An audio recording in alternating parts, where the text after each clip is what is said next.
You can either live your dreams or live your fears. And I think the majority of people actually are not living their dreams, but are living their fears. So I want to ask you a question. What are your fears? What are you afraid of? What are you scared of? Because we all have fears, don't we? We all have something that's blocking us, that's holding us back. And as we begin to look at life, what we realize is that the reason that most people are not living out their true potential, are not doing all of the things that they would really like to do, is because of fear. Some people call fear false evidence or expectations appearing real. I'm reminded of the story of a guy that was living in an area where he had some new neighbors, and these neighbors had a bulldog. And when he came home every day, this bulldog used to chase him about a half a block from his house. Every day, he would have to streak home. I mean, he would just run. This bulldog would be right on his heels. And so he just got tired of that, because he would go home about a half a block away from home. He would look around for this bulldog, and he wouldn't see him. And he would go walking casually along, and this bulldog come out of nowhere, woo, woo, woo, and start chasing him, and he'd run home. So this one day, he just got tired. And so when the bulldog was running after him, he started running. He saw a rock, and he stopped to pick it up to throw at the bulldog. And when the bulldog got up on him, he started barking. He realized the bulldog didn't have any teeth in his mouth. Then he started chasing the bulldog. If you don't get on away from it, because the most the bulldog could have done is gum, you know. And so, you know what? Most people go through life running scared. Running scared from things that have no teeth in them, because they're false expectations appearing real. That, see, we're brilliant enough to scare ourselves to death. You realize that? There are some people actually who get a kick out of scaring themselves to death. I remember the last frightening movie I saw. It was The Exorcist. I will never forget. I was so frightened when I came home. I'll never forget. I drove in the driveway, and I had already called my former wife and said, listen, turn the lights on. I was coming in the driveway, and I was getting out of the car, and all of a sudden I couldn't get out. I started blowing my horn. I said, Madeline, they got me, they got me. She came to the kitchen and said, take your seatbelt loose, fool. I said, oh, okay. I was frightened out of my wits. But there are a lot of people who they get off on that. They love it. I'm a person, my brother is a paratrooper. My twin brother, he's in the military, career man. I would love to jump out of an airplane to parachute. I'm scared, though. I mean, I really admire my brother for that. I would really love to be macho man like that. What are the things that you fear that's been keeping you from living your dream, that's been keeping you from doing some things that you would like to do? Just think about those things. And how do we begin to handle that? Abraham Maslow said that life is about growth. And he said, you can either go back to your comfort zone, and there you won't find any growth, or you must be willing to go forward and face your fears again and again and again, because you're never going to have a fear-free existence. I mean, some fear is acceptable and legitimate. There are some things that you really should be afraid of. Now, you shouldn't allow it to immobilize you. You acknowledge it, you take it into account, and you carry yourself accordingly. There are times that we should proceed with caution. But it's the difference between being stopped by fear. It's the difference between having a fear and the fear having you. So what do? One, acknowledge it, and knowing that it's okay. Don't condemn yourself for being afraid. It's perfectly fine to have some fears. You acknowledge your fears, you embrace those fears, and then you move on. You act on whatever it is that you fear. Because once you embrace it, see, what you resist will persist. What you resist will persist. So one of the most important things is to begin to embrace your fear. The fear of bodily harm, that's legitimate. When I was a disc jockey in Columbus, Ohio, you know, I was young, about 22, 23, thought I was tough, and I was on the air, and Al Green, who was a great performer at that time and still is now singing gospel music, had a record. His first hit record was Back Up Train. So a guy came in the town and was impersonating Al Green. I happened to know Al Green because I'd already booked him. And so when I found out this guy was impersonating Al Green, I came on the air and did an editorial about him, and I exposed him. He was a rather big fellow, and so he had the word out that when I see this guy Les Brown, the disc jockey, I'm going to knock him in the mouth for having a big mouth. So I was driving down Main Street in Columbus, Ohio, had my son in the car, and I always had this little saying, hey, if anybody ever put a threat on me, I'm going to make them honor it. So I saw this guy in the street. So I pull around. I said, excuse me, I'll be right back. Got out of the car. I said, hey, man, I heard you said that you were looking for me. I'm Les Brown.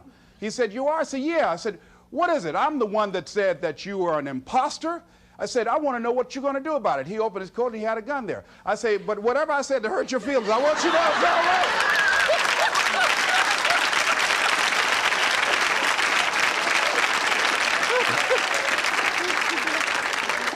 Acknowledge your fears, carry yourself accordingly, and do what makes sense for you.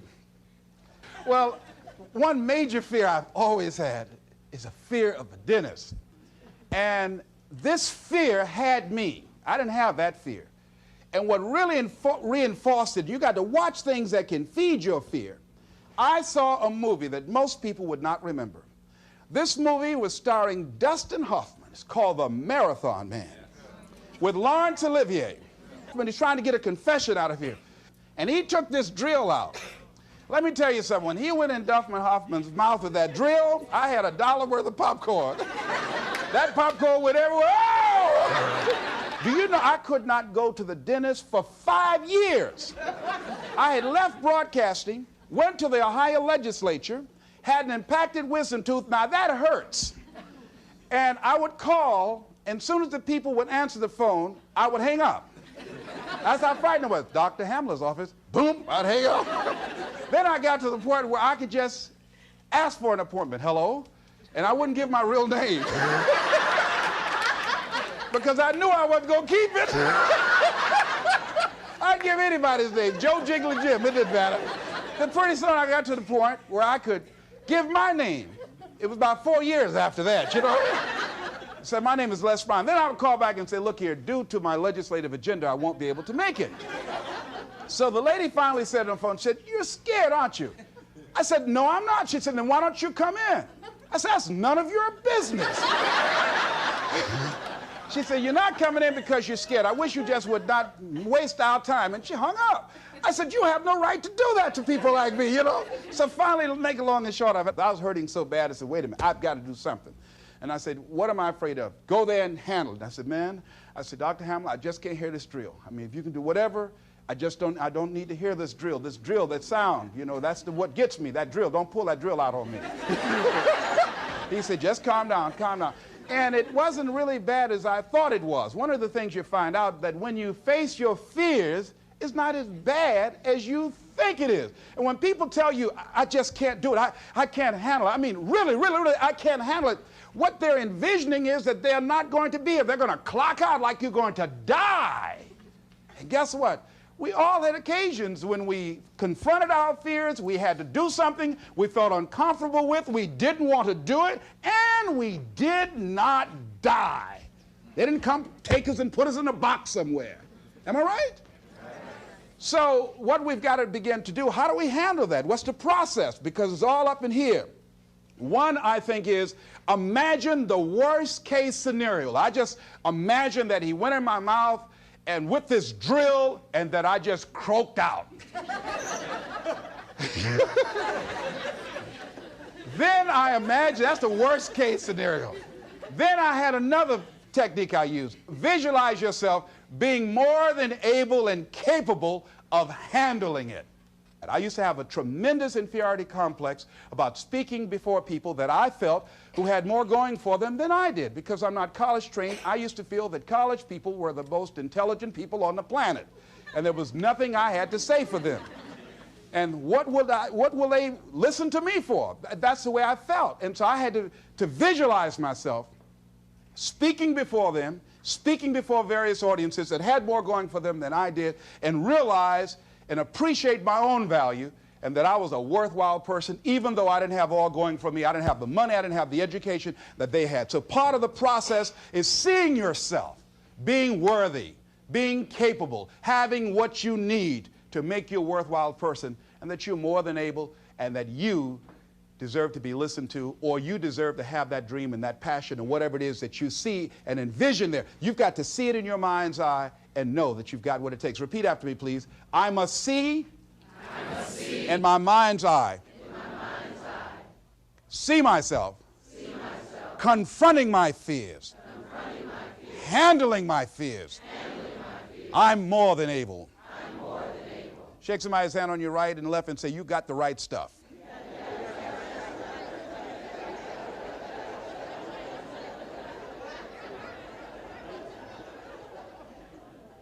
So deciding as you look at your life, as you look into the future and say, what fears am I holding on to? What fears that I'm allowing to imprison me, that's keeping me from breaking out, that's keeping me from living up to my true potential, that's keeping me from really being happy, that's keeping me from having a sense of adventure and excitement in my life? What's keeping me from controlling my destiny? What fears that I'm giving that permission to? Notice what I said, that we must give our permission to fear to immobilize us. Because whatever discomfort you experience, whatever challenges or difficulty that it is, you got to handle it.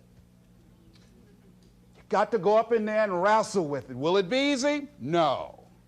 Will it be challenging? Yes. A friend of mine who's going into recovery. He's been addicted to crack cocaine for years and alcohol. And he was talking about how challenging it was and why he was dreading going into cold turkey. I said, what do you want me to tell you? That it's going to be a picnic? No, it's not. It's going to kick your butt? Yes, it is. Are you going to want to die? Yes, that's a part of it.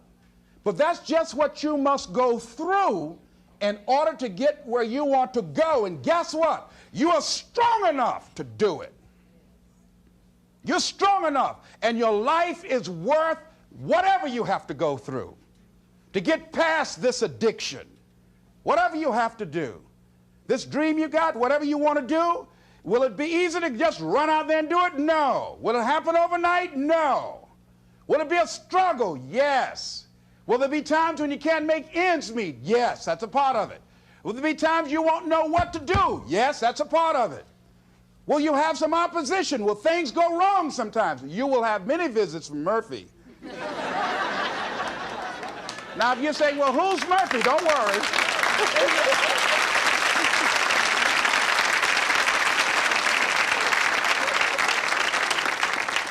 Somebody must have told us someplace along the line, I don't know where, but somebody must have told people, oh, life is going to be real easy.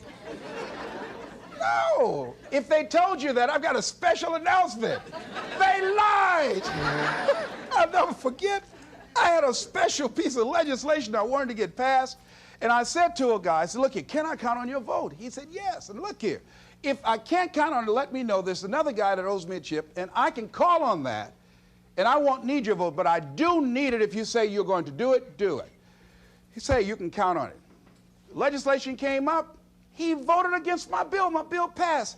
I went back to him and said, hey, I told you I needed the vote, but if you couldn't give it up, let me know. I would get somebody else. I said, why did you tell me? He said, I lied. I was in shock. How many of you that life just wore you out?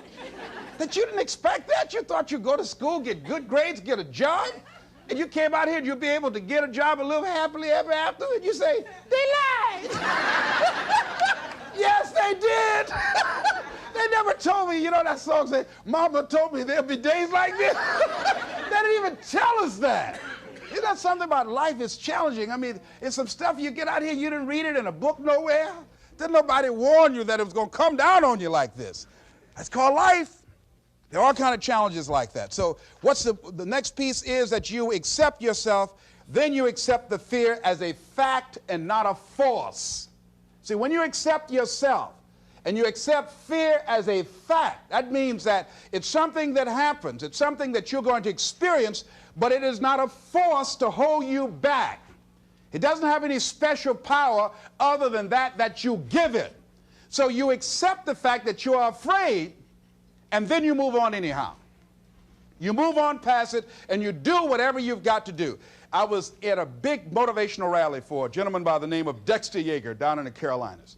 I was standing backstage, and I had to go out. I was the last speaker on the program. It's the first time I'd been in a stadium of this size, over 10,000 people. You couldn't see the people because the lights are just blaring in your eyes, called Free Enterprise Day. I was afraid. My heart was beating fast. I was just pacing back and forth. And Dexter said, "Are you all right?" I said, "Yeah." "Yeah, I'm all right." So I said, "Wait a minute, just calm down. Calm yourself. Hold a minute, hold a minute. It's all right, Les. It's all right. All right. Just be as scared as you can be." See, that's why I say embrace that fear. Just try and see how scared you can really get. And start breathing deep. So the guy came back, he said, "Are you about to die or something?" I said, "No, I'm fine." But after I started embracing it and trying to make myself as afraid as I can get and imagine what's the worst thing that I could go out there and do, my mind go blank and I faint on stage, that's the longer they gave me my check.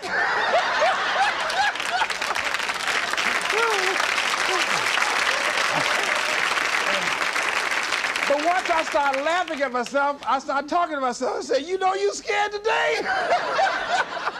And I said, I just calmed myself down. And I went out there and I cooked. And that's what you got to do. I had another experience where I was at a major corporation, and it was one of my first major presentations I was going to do for this corporation.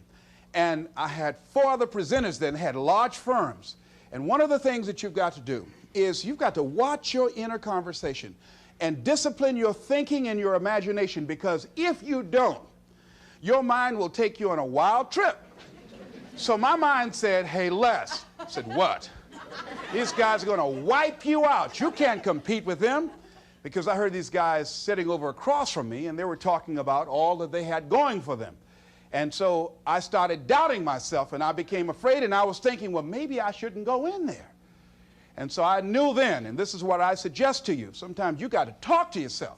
Talking to yourself, you know, could be a good exercise. It might be the only intelligent conversation you ever get. So I got up and I went to the bathroom. I started talking to myself and said, "Les Brown, let me tell you something. What do you care about these guys and their firms and all their money? You've got 6 children you've got to feed. You got a mama you've got to take care of home. You ain't got nothing to lose."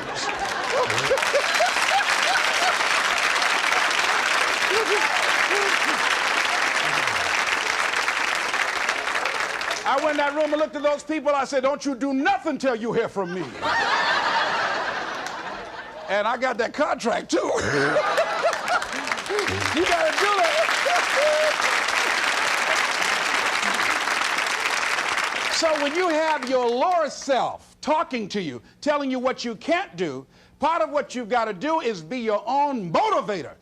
And you can't talk casually to yourself. You can't stand around and say, "Now, you must calm down now." No, that subconscious mind won't hear that. You've got to have a good conversation to yourself. Hey, and answer yourself too. Don't pay these people any attention. You answer yourself. "Hey, what you gonna do?" "I'm going there and get off." "All right, very good. Go in there and take care of business." You've got to talk to yourself, and you build yourself up, and you'll feel your energy level coming up, and people will feel that around you. See, now, if you go through life being afraid, people can sense that. They can pick up that fear. So that's why you've got to stand up inside yourself. I'm reminded of the little boy that was on a bus, and some bigger fellows were picking at him, you know. And so he wanted to move from by them. They were thumping him on the head. And so he stood up just to get from by them, and they would push him back down. And he would stand up again. They push him back down. And he stood up again. They pushed him down, held him down. He said, "You might hold me down, but I'm standing up inside myself." And that's what you got to do in life.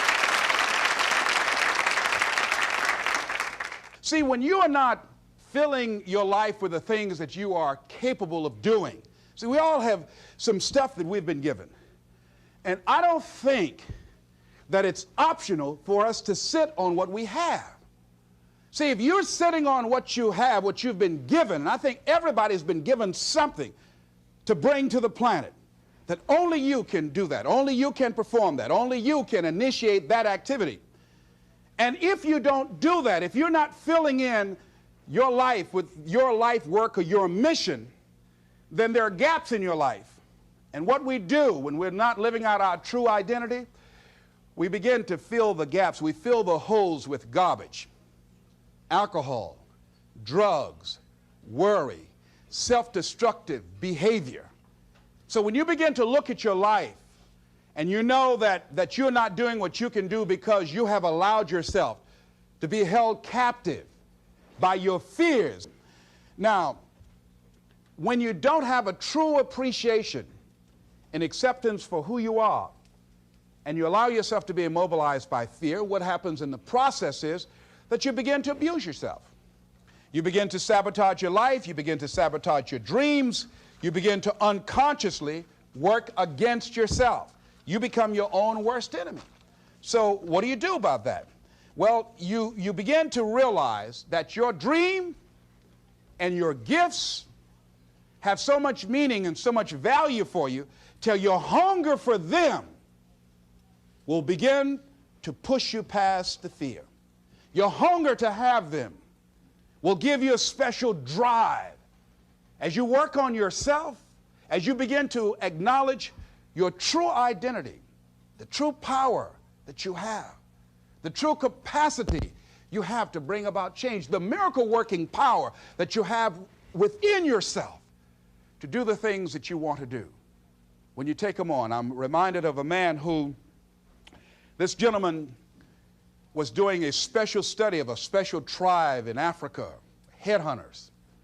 And he had difficulty in developing a relationship with these tribesmen because of the fact that he had fear. He had fear they were going to take his head.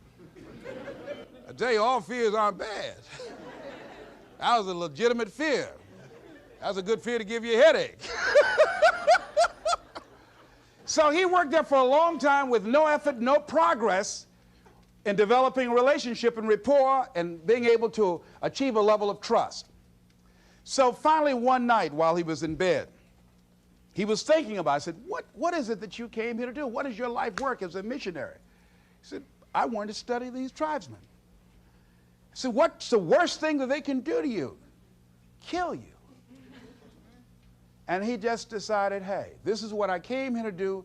I know that there's some risk involved, and I'm going to do it, come what may. He said, I'm not going to be afraid anymore. He went back the next day, and he started doing the work and trying to talk to and interview many of the members of this tribe.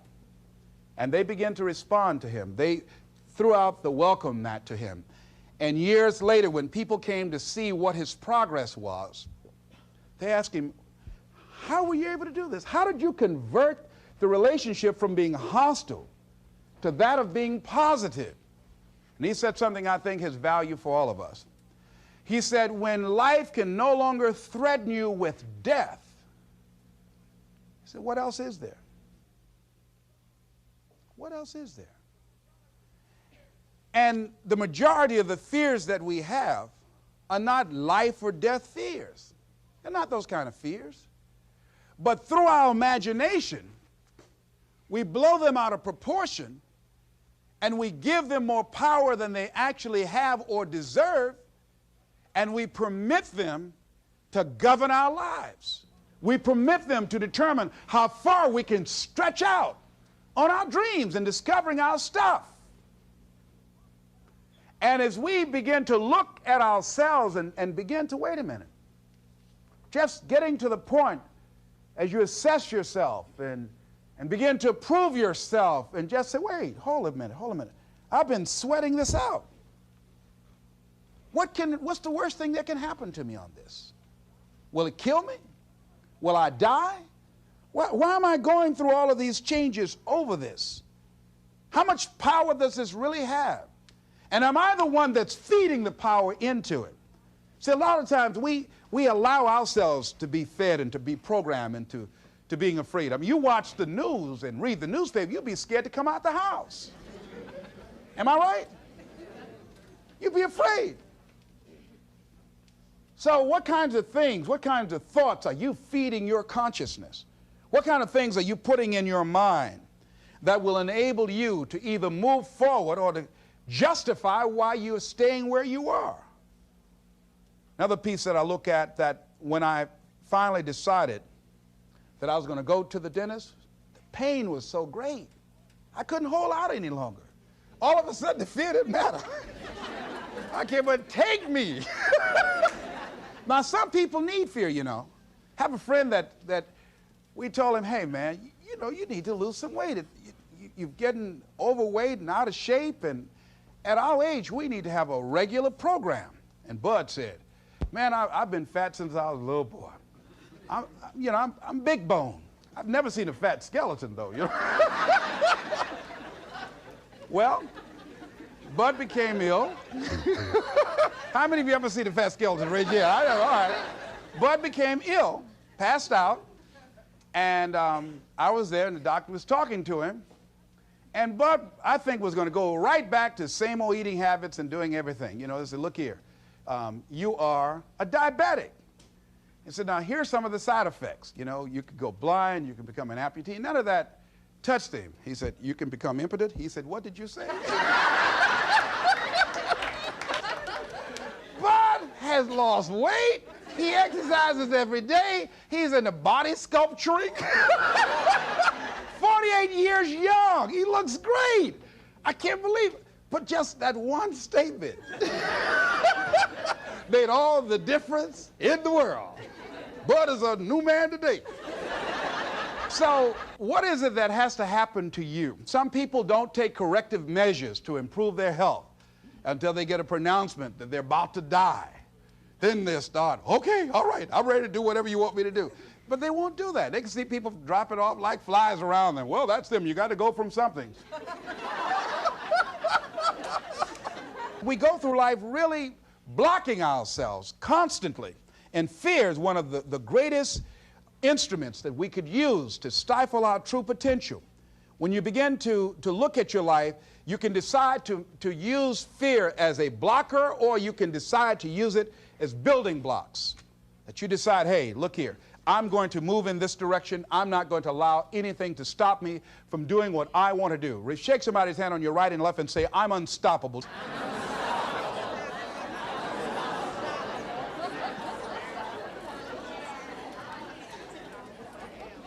See, when you begin to understand and acknowledge your fear, and you go forth anyhow, you go forth in a spirit and a knowing that there's a way that you can begin to handle this. There's a way out here somewhere. There's a solution. What it is that you're seeking, that you have the capacity to whatever comes up, to handle it, to face it. And rather than feeling powerless, you begin to feel powerful. See, when all of the major downsizings that are taking place around this country, there are a lot of people who are biting their fingers in fear that they might lose their jobs. But there are few people who have decided within themselves, I'm going to make it. Some people aren't waiting to be cut. Some people are moving on their own because they feel within themselves, I've got what it takes to make it. They're not afraid about tomorrow because of how they see themselves, because of what they feel that they deserve, because of what they feel that they can create for themselves. Because these people have decided, as they look at the future, as they look at themselves, there's a way. Where there's a will, there's a way for me to begin to create a way out of no way. And when you have that kind of consciousness, when you have that kind of spirit, nothing can stop you. Nothing. What would your life be like as you look toward the future if you decided, I'm not going to allow my fears to stop me? What would your life be like? What would your future be like if you decided to want that which you desire so strongly that it prepares you past your fears, that you experience the fear, as the one book says, feel the fear and do it anyway? What would your life be like? And I'm saying to you that all of us who have been entombed by fear have the capacity to resurrect ourselves and to resurrect our dreams. All of us have the capacity to do that.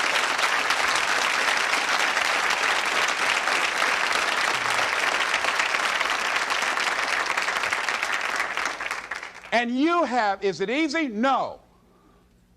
It's not easy. Can I do it? Yes. What's one of the ways to get started? Some of us need somebody to hold our hands. Sometimes we need somebody to help us out. Be willing to say, I don't know. Be willing to reach out. Be willing to get some assistance to take you to the next level. One great athlete, you never expect boxers to make profound statements. I think it was Joe Frazier who said this one. He says, all of us are like the blind man at some point in our lives standing on the corner waiting for somebody to lead us across. So all of us at some point in our lives need some help, need someone to reach out to us, to throw out the lifeline, to help us go across some treacherous waters that we couldn't navigate by ourselves. None of us do it by ourselves. All of us at some point in our lives. We need that kind of help. We need that kind of assistance because we grow from the people we have in our lives that can enrich our lives personally, professionally, spiritually, and all the dimensions of our lives. We don't grow in a vacuum. So as you look at yourself, what are the fears you have that maybe you need some help in strengthening yourself in that area? As you assess your strengths and your weaknesses, as you begin to approve yourself and your passions and your dreams and your goals and the things that you want, if you decide to experience all of your true potential, as you decide to manifest all of your greatness, as you decide, wait a minute, what else is available to me out here if I decided to experience the fear of rejection, the fear of no, the fear of failure, the fear of standing by myself? What else is available? Of taking a chance, a fear of losing it all. What else is available to me that will bring some extra meaning and value? The fear of people not liking me. You know how many people do things they don't want to do because they want everybody to like them? Everybody's not going to like you. Excuse me, special announcement. Everybody's not going to like you. No, it's just not that kind of world. But you know, there are a lot of people who won't take positions on issues, who won't take a stand for things they believe in, who won't speak up for themselves because they don't want to make anybody mad. Oh, it was Bill Cosby. He said, I don't know what the secret of success is. He said, but here's what I know what the secret of failure is. He said, trying to please everybody. You can't please everybody. But there are people who have the fear of rocking the boat. So they just go alone in life, just go alone. Well, how do you feel? Well, I don't really want to say. How many of you know people like that? Raise your hand. These people aren't living life. They're not truly experiencing life. What do you really want to do? Well, I don't like this, but I guess I'll go ahead on and do it. No. No, life is too short for that. Too short and unpredictable, moseying through. Not trying to disturb anything, not trying to shake anything up, not trying to make any waves. You see, there are some people who come through the universe and their level of contribution and the level of energy they manifest is so small, so inconspicuous that when they go, you won't even know they left. I mean, there are people who die on jobs and you say, hey, where's John? Oh, John's been dead 6 months. You're kidding. No. Is that right? Yeah. I didn't know. Why didn't somebody say, well, I guess we didn't miss him. But there's some people, because of their personality, because of their contribution, because of the investment of their time and their energy and the impact they have there, that when they go, everybody will miss them. See, when Mother Teresa checks out, everybody will know. When Rosa Parks, Everybody will know. Nelson Mandela, everybody will know. Why? Because of their contribution. See, but there's some people, because their contribution is so small, no one will care. So I'm saying, before you are boxed and buried, decide that you're going to box and bury your fears. Decide that you're going to begin to live life on a new level, seeking out new horizons, that you're going to find more love and more joy and more ways to give more to life. Guy said something, I love this. He says, everything a man does for himself, guess what? He takes with him. But everything he does for others, he leaves behind. So when you begin to say, what is it that I want to leave? What contribution that I want to begin to make? What difference do I want to make in life? What is it that I want to do with the rest of the life that I have left? What chances I need to take? What risks do I need to begin to embrace? What fears do I need to step on? What areas of my life am I dead right now? What dreams? You can either live your dreams or live your fears. You have got to get to a point where you say, I'm sick and tired of living like this. There's got to be more. That's when people go out and strike out on their dreams. That's when people get out of relationships where they're dying together rather than growing together. That's where they leave jobs. So where are you going? Away from here? I don't know.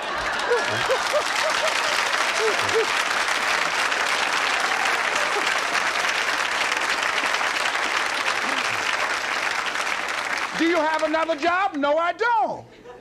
How are you going to make it? I don't know, but I will. See, you will when you put yourself in that kind of situation. I'm reminded of two frogs that were hopping down the road, and they fell into a bottle of milk. And one was hopping up and down for a while, and he drowned. He just gave up. But this other frog just kept on kicking. He wouldn't give up. He just kept on kicking. And pretty soon he churned that milk into butter, and he walked on out.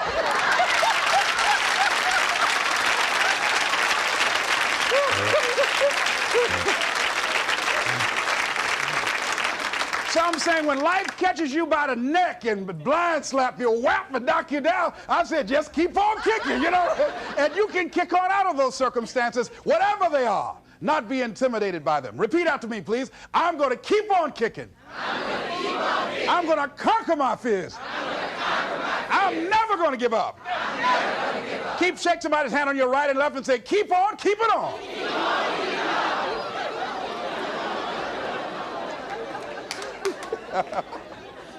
I tell you, one of the exciting things about life is you got to keep the child in you. Little children dream. We used to go to work with my mama, and we would be riding across Miami Beach. My brother and I would be arguing, that's my car. No, that's your car. That Rutabaga over there. Oh, that's my house. Mama, tell him that's my house. I had that house yesterday. How many of y'all did that as kids? Raise your hand, But then after we become adults, life slaps you side the head a few times, and then you don't dream anymore, Bigger Thomas in the book, The Invisible Man, I think it was, he said, the impulse to dream has been slowly beaten out of me through the experience of life.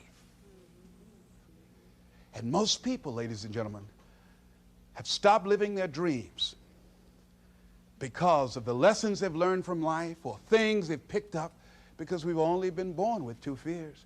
The fear of a loud sound, or the fear of falling, and all the other fears are fears we learn, fears we pick up. Whatever you're scared of, your life, the value you brought to the planet, far more important than whatever you're afraid of. You're stronger. So as we begin to look toward the future and look at what will it take for us to break through those fears, one, acknowledging the fear, knowing it's all right, some fear is healthy. Beginning to know that your dreams, your passions, your drive to achieve whatever it is you want, as it has more power and meaning, it will move you past your fears. As you begin to feel that you deserve it, your passion and goal is so strong, the fears won't matter. As you begin to trust yourself and put yourself in the situation where you have to make it happen, you will make it happen. Ladies and gentlemen, I don't believe this. I know this from my own life experience. I know that you've got greatness within you. I know that you have unlimited potential in you. I know that you have something to give to the universe that was not here before you showed up. Somebody said that life is God's gift to us, and how we live our lives is our gift to God. What kind of gift are you giving? And what kind of gift could you give if fear wasn't an issue? And I'm saying you can have fears, but don't surrender. Don't let your fears have you. You're more than capable of making this your decade.